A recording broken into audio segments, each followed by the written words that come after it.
제목을 어떻게 해야 하나님을 체험하나 라는 제목으로 은혜를 나누고자 합니다. 우리가 신앙생활을 하면서 제일 중요한 것은 하나님을 만나야 됩니다. 그리고 하나님을 체험해야 됩니다. 이게 안 되면 우리는 그저 종교생활 정도에만 그치며 거기에서 만족하며 그저 우리가 혹시 내가 죽더라도 천국에 올라갈 수 있지 않을까 하는 그런 보험 드는 것으로만 생각하고 살아갈 수 있습니다. 이렇게 하나님을 만나지 못한 채 종교적으로만 형식적으로만 교회를 다닐 수가 있습니다. 그런데 우리가 하나님을 직접 만나면 틀립니다. 왜 아직 많은 분들이 하나님을 만나지 못하느냐?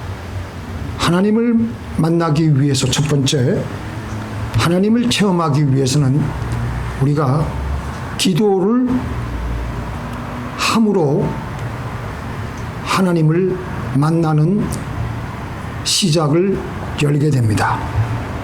그런데 우리의 문제점이 뭐냐 하면 하나님이 우리에게 응답하시는 방법을 이해를 하지 못하기 때문에 번번이 우리는 실패를 하게 됩니다.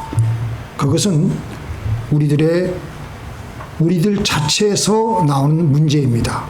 하나님께 말을 걸고 난 후에, 하나님께 기도를 하고 난 후에 우리는 딴 데를 쳐다보는데 우리의 치명적인 문제점이 있습니다.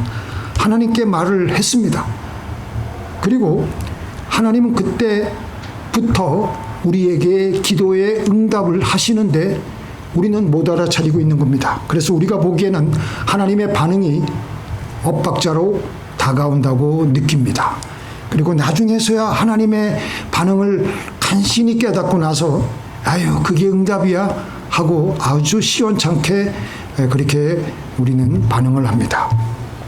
우리가 음식이 모자라서 하나님께 기도하면 기도하자마자 음식이 하늘에서 뚝 떨어지면 그것을 하나님께서 갖다 주신 것으로 믿게 될 텐데 하나님은 그렇게 하지 아니하시고 어떻게 하셔요? 평상시에 우리에게 도와줄 만한 사람들을 통해서 우리에게 좀 음식을 주십니다. 그래서 우리는 내가 기도해서 하나님이 주신 것이라고 생각을 하지 않고 누가 우연히 도와주었겠지 라고 생각을 하며 하나님이 주신 것으로 생각을 하지를 않습니다.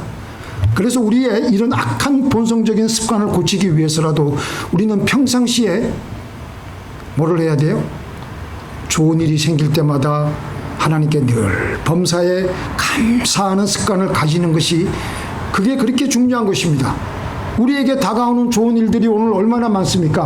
하늘의 저 아름답고 높은 저 하늘, 우리 오늘 찬양했잖아요. 아름답고 높고 푸른 저 하늘, 모두가 사랑하는 우리들을 위하여 지어주신 이 세상. 아멘? 아멘. 이렇게 하나님의 이 아름다운 대자연을 보면은 감사와 찬양이 나와야 돼요. 그래서 우리에게 다가오는 좋은 일들을 우리는 그냥 넘겨, 그냥 음미도 하지 않고 흐트러 그냥 넘기지 말고 하나님 참 감사합니다. 참 감사합니다.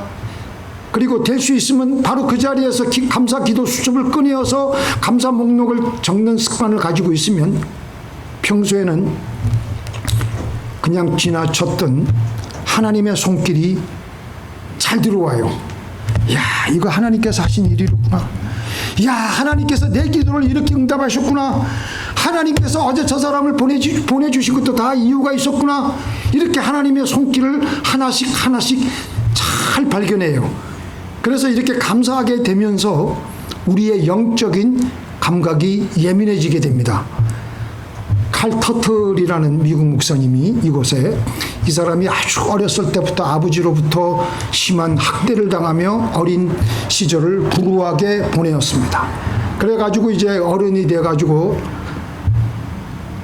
하나님께서 그를 불러서 예수를 믿게 하였는데 이 사람이 이제 예수를 믿었는데 과연 내가 예수를 제대로 잘 믿는 것일까? 하나님을 제대로 잘 믿는 것일까? 그런 마음이 들었어요. 그래서 하나님이 정말 살아계시냐? 살아계시다면 하나님이 말씀하시는 것을 직접 오늘은 한번 들어봐야 되겠다라는 생각을 했습니다. 그래서 아무도 없는 종일토록 방해를 받지 않는 한적한 곳으로 가서 하나님께서 직접 하시는 말씀을 들으려고 거기서 작정하고 기도를 하기 시작했습니다. 아버지 하나님, 말씀하여 주시옵소서. 한 15분 정도 흘렀습니다. 아무런 느낌이 없고 아무런 하나님의 말씀도 들리지 않는 것 같아서 실망했습니다. 역시나 불러도 주인 없는 이름이요, 부르다가 내가 죽을 이름이요, 실망하고 집으로 허탈하게 왔습니다. 집으로 돌아와서 자기 부인에게 이제 갓 태어난 2달짜리 아기를 이제 한번 보러 가겠다고 2층으로 올라가고 가서 이제 아기 방에 문을 열고 들어가서 아기를 안고 들어 올리는데 갑자기 그의 마음속에 자기 이제 2달 된 그 아이를 보고 향한 뜨거운 사랑이 가슴 속에서 솟구쳐 올라오는 거예요. 그래서 그 2달 된 아기를 탁 안으면서 이렇게 말하는 겁니다. 얘야, 나는 너를 사랑한다. 내가 너를 정말 사랑한다. 네가 살아가는 동안 무슨 일이 있더라도 나는 너의 아버지가 되고 내가 언제나 너를 지켜줄 것이야. 언제나 나는 너의 아버지고 너의 친구가 되어 언제나 너를 사랑하고 너를 보호해 줄 거란다. 그리고 내가 언제나 너와 함께 있을 거란다. 그렇게 자기의 2달 된 아기한테 그 말을 하자마자 갑자기 칼은 자기 자신이 하나님의 팔 안에 있고 품 안에 있고 하나님께서 칼, 너는 내 아들이면 나는 너를 사랑한다. 내가 무슨 일을 하더라도 너를 도와줄 것이고 내가 어디를 가더라도 내가 너와 함께 있을 것이고 내가 너를 지켜줄 것이야 라고 자기 아기에게 한 말 비슷하게 하나님께서 자기에게 말씀하시는 것을 선명하게 듣게 됩니다. 기도할 때는 그 음성이 들리지 않았지만 이렇게 자기 갓난 아이를 들고 아이를 향한 사랑의 마음을 가지고 있는 바로 그때 하나님께서는 분명하게 그가 듣고 싶어하던 하나님의 음성을 그의 마음속에 확실하게 들려주신 것입니다. 자, 여기서 이 칼 터틀 목사는 하나님께서 정말 살아계시다면 그걸 확인하기 위해서 하나님께서 자기에게 직접 말씀하시는 음성을 원했습니다. 그런데 하나님께서는 어떻게 하셨어요? 오히려 그가 아들을 사랑하는 평범한 순간을 통해서 그에게 말씀하셨습니다. 하나님은 우리의 일상 속에서도 우리에게 말씀하십니다. 아기를 낳는 순간 누군가의 따뜻한 말 한마디, 예상하지 못했던 도움, 갑자기 찾아오는 평안을 통해서 하나님은 우리에게 말씀하십니다. 우리는 하늘을 바라보며 하나님의 그 천둥 같은 번개 같은 그 음성을 기다리는데 하나님은 우리 눈앞의 삶을 통해서 말씀하고 계시는 것입니다. 그래서 우리가 하나님과 엇박자로 늘 느끼는 것은 우리는 특별한 것을 막 찾아요. 근데 실제로 하나님께서는 우리 안에 계셔서 평범하게 소박하게 말씀하시기 때문에 우리는 하나님의 손길을 놓치는 것입니다. 물론 어떤 때는 갑자기 그 앉은 자리에서 성령의 은혜를 구했더니 바로 주시는 경우가 드물게는 있습니다. 근데 가장 바로 주시는 경우는 성령의 은사를 구하면요, 특별히 방언 은사 같은 경우에는요, 그냥 그렇게 치면 다 그냥 방언 받아요. 준비된 사람들은. 그런데 대부분의 경우 우리가 한참 기도하고 기다리고 있을 때 전혀 예기치 않게 하나님의 응답이 우연히 생긴 것처럼 떨어지는 경우가 대부분입니다. 그래서 우연히 그런 일이 생겨났겠지. 이렇게 우리가 우연병에 걸려가지고 우연으로 간주해버리기 때문에 하나님과 우리와의 영생의 관계가 발전하지 않는 겁니다.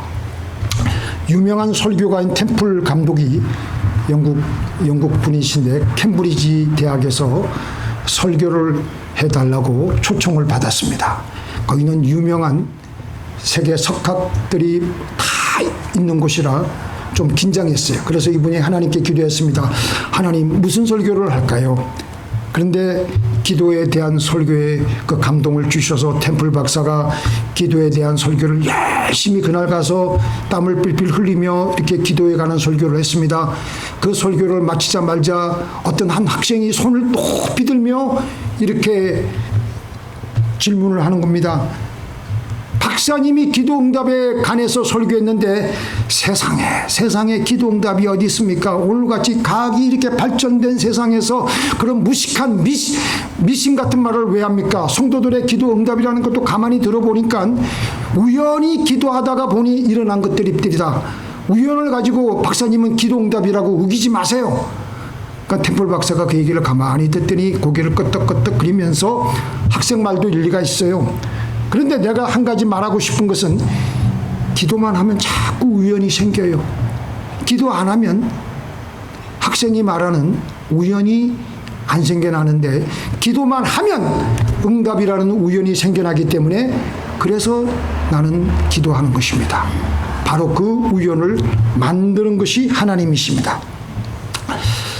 그래서 우리는 기도하고 나서 하나님께서 고쳐주셨음에도 불구하고 나을 때가 되었으니까 나았겠지. 우연히 이런 좋은 일이 생겨났겠지 라고 우리는 생각을 해요. 하나님께서 내 기도에 반응을 보이셔서 응답을 하실 것이라는 생각을 안 합니다. 그렇기 때문에 하나님과 우리와의 관계는 발전할 수가 없는 거예요. 하나님은 실제적으로 우리의 삶 속에서 역사하시며 분명하게 실제적으로 역사하십니다. 그렇기 때문에 우리의 삶의 현장에서 하나님을 느끼는 감각을 길러야 될 줄로 믿습니다. 가정에서, 직장에서, 마켓 가서 물건을 사는 그 시간에도 하나님이 어떻게 나와 함께 하실까? 그래서 하나님을 체험하는 삶이라는 것은 특별한 신비한 경험을 찾아다니는 삶이 아니에요. 평범한 오늘의 삶 속에서 우리와 함께 계시는 하나님을 느끼며 체험을 하는 삶입니다. 두 번째, 하나님을 체험하기 위해서 하나님께 기도를 하였으면 우리가 드린 기도를 나타내어야 합니다. 기도를 나타낼 때 하나님은 역사하시고 우리는 하나님의 손길을 체험하게 됩니다. 우리 주기도문 속에서 어떤 기도가 있죠? 하늘에서 뜻이 이루어진 것 같이 땅에서도 이루어지이다. 이런 주기도문이 있습니다. 하늘에 계신 하나님께 우리의 기도를 하늘에 올려 보냈습니다. 이제는 기도한 대로 우리의 몸으로 이 땅에서 나타내어야 됩니다. 이 땅에서 실현시켜야 됩니다. 이런 기도를 하고 저런 기도를 하고 여러 가지 하나님께 아뢰는 기도 내용들이 있습니다. 그런데 그 기도 내용이 우리의 생활 속에서 그대로 우리의 몸을 통해서 나타나져야 됩니다. 생활 속에서 나의 모든 범사에서. 그래서 우리는 기도를 하고 난 다음에 거기서 끝나면 안 돼요. 기도하고 나면서부터, 그래서 우리가 기도하고 나서 예수님의 이름으로 기도했습니다가 아니고 어떻게 해야 돼요? 예수님의 이름으로 기도드립니다. 혹은 기도하옵니다. 진행형으로 계속 가야 돼. 기도했습니다. 그러면 안 돼. 과거형으로 끝나버리기 때문에 기도하옵나이다, 기도드립니다 하면서부터 이제 계속 기도를 하는 거예요. 생활 속에서.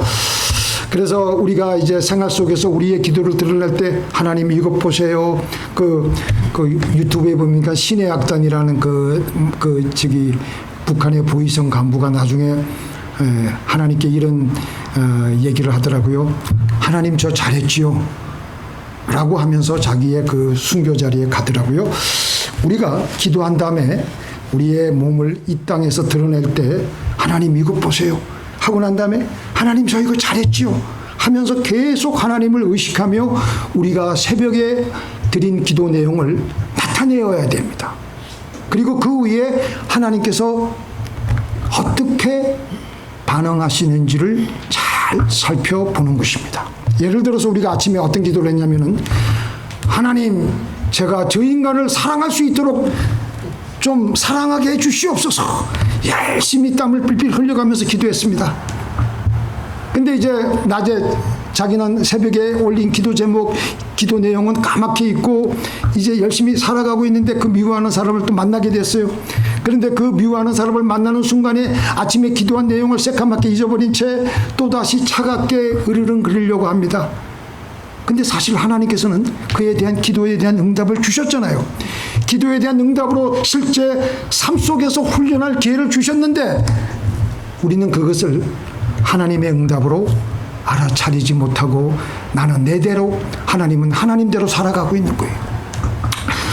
제가 오늘 이 이 설교를 준비하면서 제가 예전에 신혼 초입니다. 900 예전에 코리아타운에 살 때인데요. 943 사우스 엘덴 아파트에 살 때예요. 제가 기억을 잘하죠. 그때 이제 제가 이제 결혼해가지고 한 1년 반 정도 흘렀는데 첫째 아이가 우리 첫째 지금 38살 된 우리 첫째 아이가 우리 샌디에고에 있는데 그 아이가 태어난 지 2, 3주 흘렀을 때예요. 이제 얘가 밤마다 그냥 10분마다 20분마다 깨면서 울고 그러니까 도저히 산모가 이게 뭐야 이 잠을 못 자는 거예요. 그래서 한 2마일 정도 라파에다하고 삼가에 있는 우리 직장 동료 집에 잠시 산모와 아이를 맡겨놨습니다. 왜냐하면 잠을 자야 되니까. 그래가지고 저는 이제 직장에 갔다 와가지고 아이를 잠시 보러 갔다가 다시 이제 집에 돌아가기 위해서 차를 타기 위해서 차를 찾는데 그 삼가구 라파에 그 길목에 제가 분명히 여기다 파킹을 했는데 차가 안 보이는 거예요. 차가. 내 난생 처음 차 도둑 맞긴 또 그때가 처음이었어요. 아무리 봐도 차가 안 보이는 거예요. 한 30분을 그냥 갔다 왔다 해도 분명히 내가 여기다 파킹을 했는데 이게 말로만 듣던 신문에만 오르락내리락 하던 차 도둑을 내가 맞았구나. 그래가지고 할 수 없어가지고 그 다음날 급한 대로 여기저기서 돈을 마련해서 새 차 89년형 혼다 시빅을 샀습니다. 이제 그 차를 타고 이제 직장도 가고 여러 가지 이제 활동을 하는데 그 사이에 훔쳐간 차를 발견했다고 경찰이 연락을 해와서 차를 찾으러 갔습니다. 그 차를 찾으러 간 그곳이 어디냐면 지금 영락교회 자리 있죠. 다운타운에. 그 위에 보면 비앙카라는 그 길이 있어요. 거기 보면 거기에 큰 야드장이 있는데 거기에다가 훔친 차 무슨 차 다 그냥 갖다 놓은 거예요. 거기서 이제 차를 찾아가지고 와가지고 왔습니다. 이제 차가 2대가 됐죠. 그러고 있다가 이제 이번에는 아파트 지하 주차장에 주차되어 있는 새 차 89년형 혼다 시빅 아직 번호판도 안 나온 차를 한 달도 안 됐는데 아침에 이제 타러 나가려고 보니까 또 이 차도 또 온데간데 또 없어진 거예요. 한 달 만에. 첫 번째 차 도둑 맞았을 때는 정신이 없어서 기도를 못했지만 이번에는 아이고 내가 정신 차리고 기도 좀 해야 되겠다. 하나님 아버지 여러분들 그렇게 기도해보면 어때요? 역시나 불러도 대답 없는 이름이요. 부르다가 내가 죽을 이름이요. 아무런 응답이 없는 거예요. 너무 답답한 거예요. 그래서 제가 하도 답답해서 이렇게 기도했습니다. 하나님 그렇다면 이 차가 어디인가 지금 주차되어 있을 것인데 주차되어 있는 길 이름의 첫 글자만이라도 알려주세요. 간절히 기도하는 거예요. 그러니까 하나님께서 그거는 또 들어주세요. K라는 감동을 주시는 거예요. K. 그리고 또 이제 또 며칠이 흘러가지고 이제 그 헌차 원래 또 찾은 차를 타고 돌아다니는데 올림픽가 그 당시에 킹스리에 있는 그 가주외환은행 지금은 한미은행이죠. 그때는 가주외환은행이라 그래가지고 일을 마치고 집으로 이제 은행에 가서 볼일을 보고 집으로 돌아가는데 또 기도한 게 생각이 나잖아요. K니까 킹스리잖아요. 아이고 딴 때 같으면 바로 돌아갈 텐데 아이고 킹스리로 계속해서 한번 가보자. 그래가지고 이제 킹스리로 계속 가는데 산마리노를 지나가자마자 바로 오른쪽에 떡하니 차가 오직 넘버폰도 안 나온 혼다 시빅이 거기 길거리에 딱 주차되어 있는 거예요. 근데 또 그 당시에 이거를 차 이제 도난 신고를 했기 때문에 바로 타고 다니면 안 되기 때문에 경찰한테 신고해서 도난 신고를 해제하고 그렇게 해서 차를 하나님께서 저에게 차를 직접 찾게 해주었던 일이 지금도 제 기억에 선명하게 기억이 납니다. 이렇게 우리는 기도하고 나서 내 상황 속에서 기도를 드러내어야 됩니다. 기도하고 나서 기도한 것은 기도한 것이고 전혀 거기에 맞지 않게 살아가는 것이 우리들의 치명적인 습관입니다.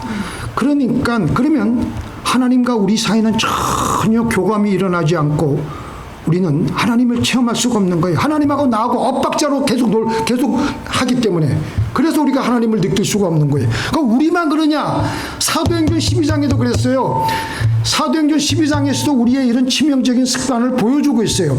교회가 베드로를 위해서 베드로가 그 당시 감옥에 갇혀 있었거든요. 조금 있으면 이제 그 베드로가 그 사형당할 판인데 그래가지고 교회가 우리 사도 베드로를 풀어 주시옵소서 기도했는데 하나님께서 그 기도를 들어주셔서 천사를 보내어서 베드로를 감옥에서 이끌어냈습니다. 감옥에서 나온 베드로는 곧장 자기를 위해 기도하고 있는 성도들이 있는 집까지 찾아와서 문을 두들기는 거예요. 문을 두들기니까 그 문간 옆에 있었던 그 로데라는 여자아이가 가서 베드로의 음성을 듣고 문 열어줄 생각은 하지 않고 안으로 뛰어들어가서 베드로 사도가 지금 왔습니다. 그러니까 사람들이 야, 너 미쳤냐?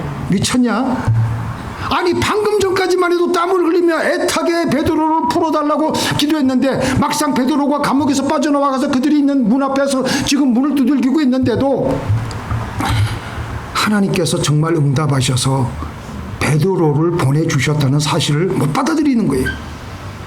그게 다 우리 인간의 치명적인 본성의 악한 약점이에요. 그저 종교적으로만 기도하며 하나님을 믿지도 않기에 막상 응답이 눈앞에 와 있어도 우리는 하나님의 손길을 지나치는 겁니다.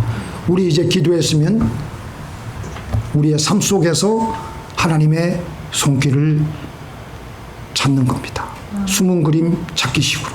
내가 오늘 새벽에 무엇을 기도했는가?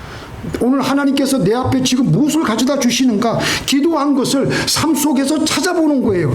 그럴 때 하나님의 손길이 서서히 보이기 시작하며 영적인 감각이 예민해지며 하나님을 만나게 되며 하나님을 체험하게 되는 것입니다. 누가 그랬어요? 엘리야가 그랬어요. 엘리야는 비를 내리게 하기 위해서 3년 동안 비가 안 온 그 지방에 갈멜산 꼭대기로 올라가서 자기의 무릎 사이에 자기의 얼굴을 파묻고 간절히 하나님 비를 주시옵소서 기도했습니다. 기도하고 난 후에 하나님의 응답이 그의 마음속에 차고 오르니까 자기의 사안에게 바다 쪽을 바라보라고 했습니다. 사안이 나가서 보니까 지중해 쪽으로 나가서 보니까 아무것도 없어요. 아무것도 없나이다. 이것이 우리의 기도 생활에서도 자주 일어나요. 기도했는데 아무 변화도 없어요. 그래서 우리는 하나님께서 역시나 내가 부르다가 죽을 이름이요 하면서 하나님께서 응답하지 않으셨나 보다 생각하며 포기해요. 그런데 엘리야는 어떻게 했어요? 포기하지 않았어요. 한 번 더 가보라. 또 갔어요. 없습니다. 그래 또 가봐. 4번, 5번, 6번, 7번째 되니까 사안이 사람의 손만한 이 마른 하늘에 작은 손바닥만한 구름이 보이는 거예요. 그거 얘기하는 거. 그거 아주 작은 것이었고 지금 비가 내리는 것도 아닌데 하늘 전체가 먹구름으로 뒤덮여가지고 비가 내리는 것도 아닌데 다른 사람에게는 작은 구름 하나였지만 엘리야는 하나님이 응답하시기 시작하시는구나 알아차리기 시작한 겁니다. 우리도 기도하고 난 후에 현실을 바라보면서 하나님 지금 무엇을 하고 계십니까? 숨은 그림 찾기를 해야 돼. 작은 변화라도 찾아야 합니다. 작은 기회라도 어떤 길이 열렸는지 누군가 나에게 어떤 도움을 주는지 그리고 기도하다가 계속해서 내 마음속에 불현듯 새로운 해결책이 떠오르는지 그것을 흐트러 지나치지 않아야 되는 겁니다. 마지막으로 7월 달에 얼마 전 2020년부터 한국에 많이 만연해 있는 부정선거와 싸우고 있는 민경욱 전 의원이 지난 7월 14일 날 종로구 한국기독교회관에서 이제 아마 고려신학 그 교단에서 부른 것 같아요. 강연을 하다가 지리를 받다가 갑자기 쓰러졌어요. 아마 여기 이 뇌 앞부분이 거기서 터진 것 같아요. 갑자기 몸에 이상이 생기면서 그 자리에서 쓰러졌습니다.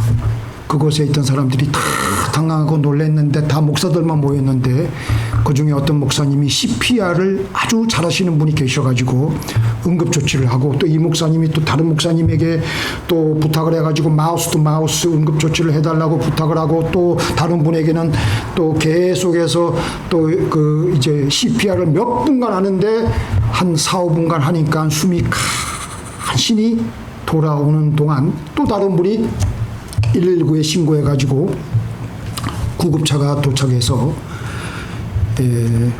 이제 병원을 찾는 거예요. 근데 바로 그것이 어디냐? 종로 5가 아니에요. 서울대병원과 가장 가까운 종로 5가 있기 때문에 신속하게 병원에 도착을 해서 응급조치가 이루어진 거예요. 골든타임 안에서 모든 것이 다 이루어진 거예요.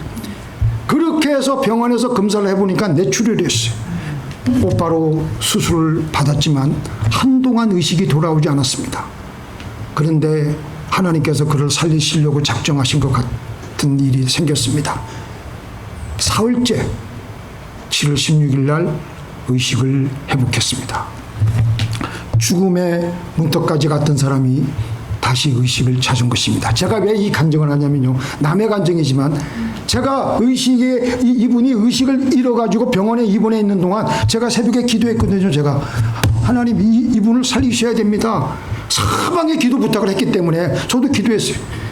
그런데 깨어나니까 이게 이제 제 간증이 되는 거예요. 그래가지고 7월 26일 날에는 직접 영상을 촬영해서 자신의 모습을 사람들에게 공개할 정도로 지금 이제 공개 활동을 하고 댕기더라고요. 병원에서는 후유증이 아무것도 없잖아. 아무것도. 살아난 것이 기적이라고. 보통 그 정도 되면요. 사람이 말이 어눌해지든지 한쪽 수족을 못 쓰든지 우리 지금 캄보디아에 가 계신 전하룡 목사님만 해도 지금 말이 어눌해서 설교를 하면 알아들을 수가 없어요.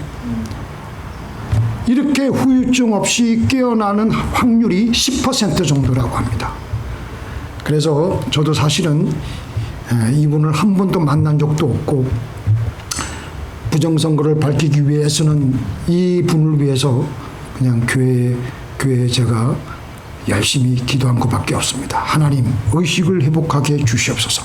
그러니까 깨어나니까 제가 정말 이거 정말 하나님께서 이분을 살려주셨구나. 하나님이 다 친히 이 싸움에 끼어드셨구나.